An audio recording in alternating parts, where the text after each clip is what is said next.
Bienvenue dans La Voix des aînés. Il était une fois les femmes. Épisode 2. Avant, il y avait le mariage. Avec Marie-Marthe, Odette, Félix, Cécile et Léon. Quand elle se mariait pour la vie. Elle se mariait pas pour 6 mois. Ils me l'ont tous dit. Le mariage, c'était pour la vie. Aujourd'hui, seul Léon partage encore sa vie avec sa femme Jeanne.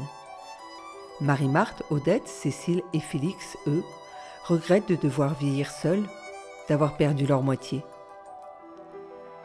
Dans leur chambre, il y a au mur une photo de mariage, une peinture de jeune couple ou la photo de l'être aimé. Nous irons de chambre en chambre à leur rencontre. Marie-Marthe est la première. Nous passons dans sa chambre un peu à l'improviste. C'est une belle femme, les cheveux blancs remontés en chignon. Elle vient d'une famille de propriétaires terriens. À l'époque, dans ces milieux-là, le mariage permettait d'agrandir le domaine. Il en était de même pour les familles d'industriels. Ma famille était un peu bourgeoise. Les parents étaient en ville, à Toulon, à Marseille, à Saint-Maximin. Et on s'est mariés dans les mêmes milieux. Enfin, ça me fait rire même parce que je me rappelle que quand mes petits frères avaient vu ma belle famille, ils ont dit « Oh, c'est comme chez nous, ils ont le même sucrier, et le même sucrier en argent. C'est comme chez nous. » Retrouvons Odette. Elle nous raconte son mariage avec gourmandise. J'ai connu mon mari sur la Canebière grâce aux Allemands. Vous voyez? Parce qu'on se promenait avec mon ami et on était embêtés par 2 Allemands.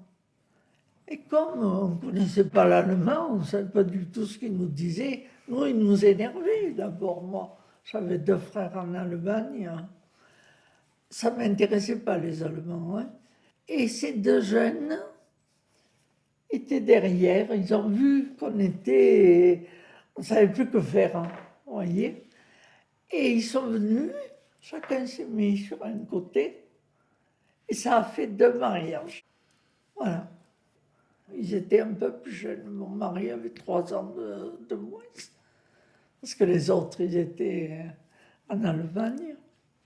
Je me suis mariée bien après parce que j'attendais que mes frères reviennent d'Allemagne. Si ils revenaient. Hein. Enfin, ils sont revenus.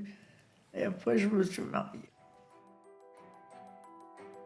Et les hommes, qu'est-ce qu'ils en pensent de tout ça? Félix et Léon se sont prêtés au jeu des questions. Ils ont en commun d'être tous deux d'un milieu ouvrier et de ne pas être croyants. Je vous emmène dans un premier temps rencontrer Félix.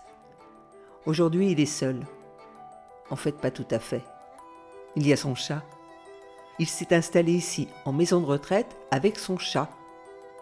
Il n'a plus que lui. Sa femme et sa fille sont mortes. Il m'en a parlé avec des larmes dans les yeux. Puis tout à coup, il a 20 ans, il est amoureux, il raconte.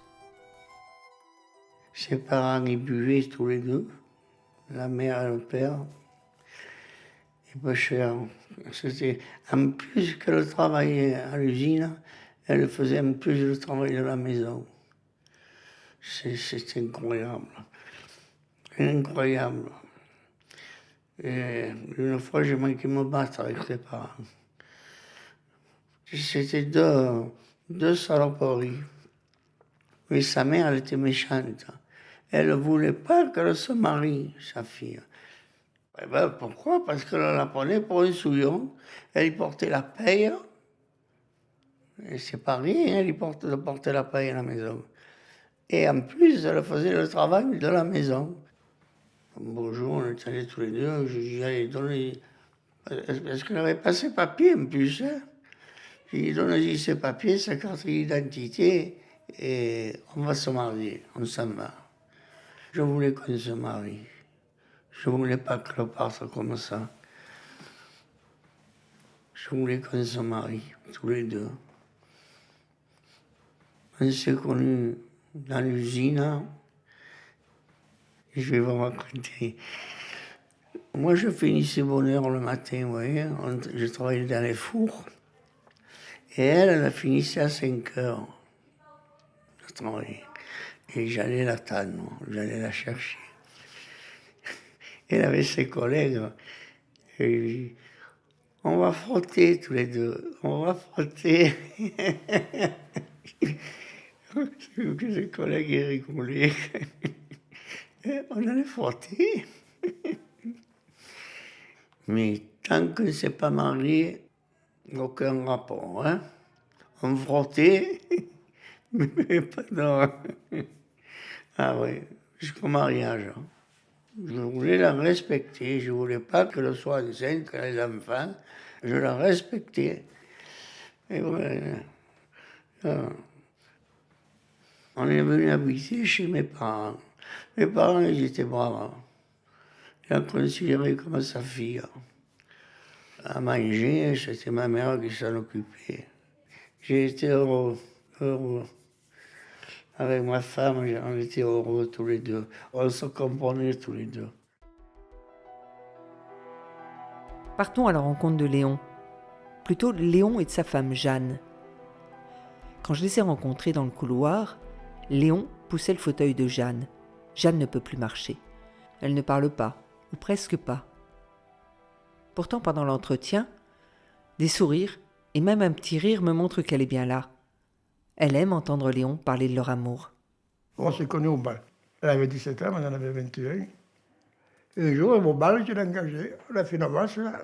Tiens, allez, on continue. On a dansé cet après-midi. Et puis, si ce soir tu viens, on danse ensemble, volontiers. Et voilà, ça a parti comme ça.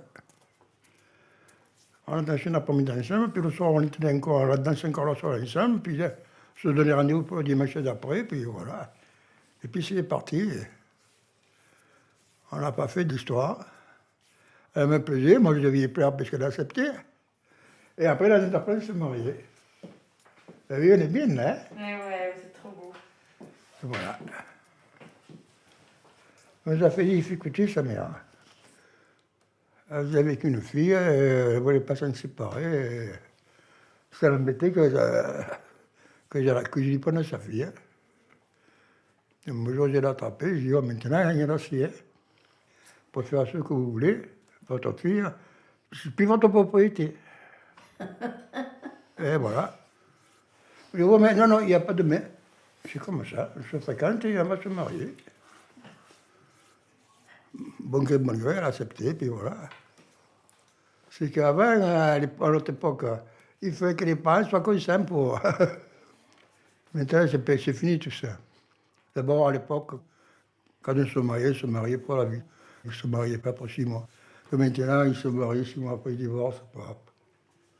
C'est un peu ce qu'ils font à la jeunesse. Ils sont un peu perdus. Maintenant, le mariage, chacun est de son côté. Moi, je trouve que quand on aime quelqu'un, on doit s'attacher. C'est la promesse que je fais à ma fiancée, à ma femme. Parce que l'homme, il est un peu volage, hein. Oui, les hommes, ils sont volages. Que la femme, elle est un peu... Enfin, maintenant, elle est moins serrée. Mais avant, les femmes d'avant, c'était serré. Hein? Et l'homme, lui... Ouais, c'est ça, hein. C'est ça.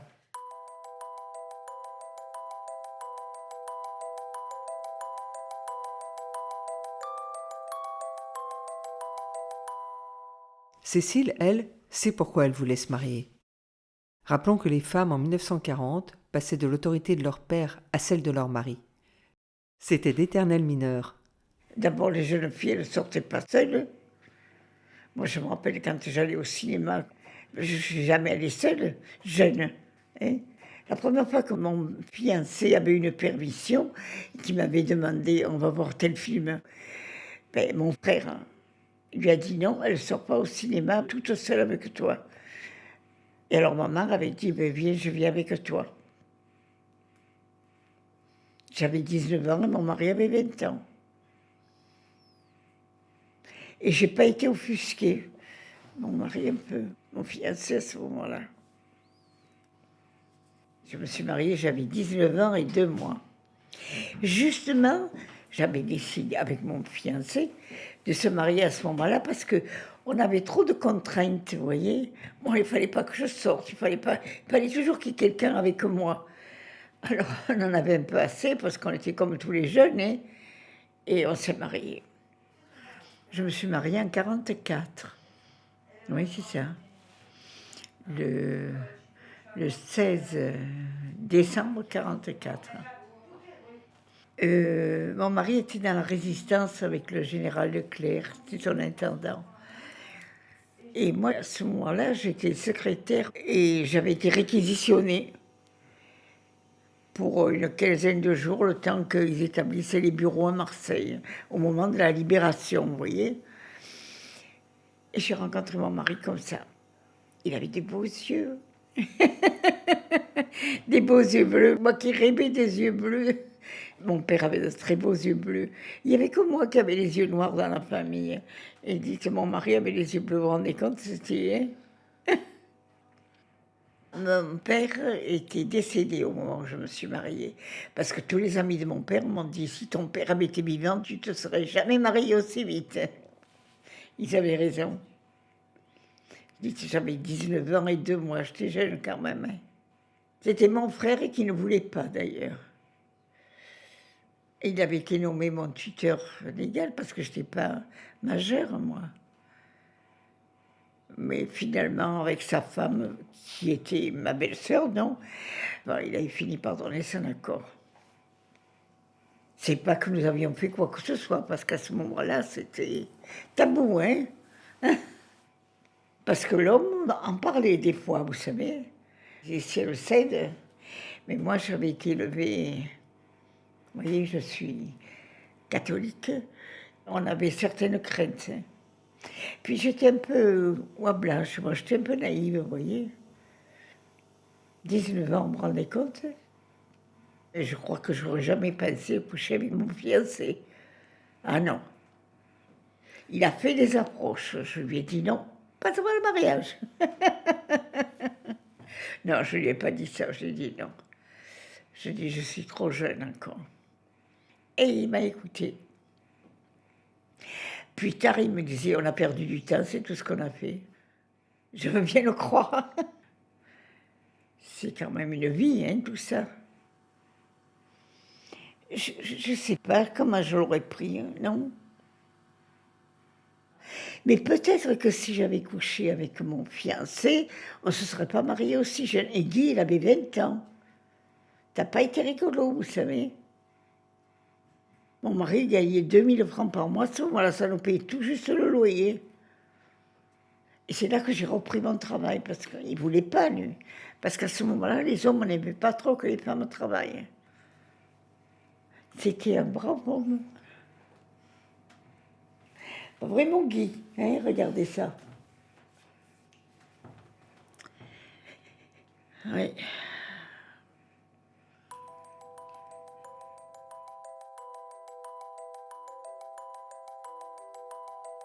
Marie-Marthe, Odette, Félix, Cécile, Léon et Jeanne vivent aujourd'hui en maison de retraite.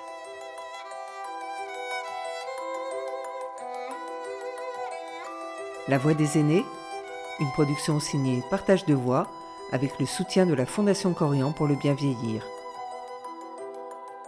Réalisation Sophie Pillot, Michel Créis. Musique David Gubitsch. Retrouvez leurs voix, leurs souvenirs, leurs confidences sur le site de la Fondation Corian pour le bien vieillir et les plateformes de téléchargement.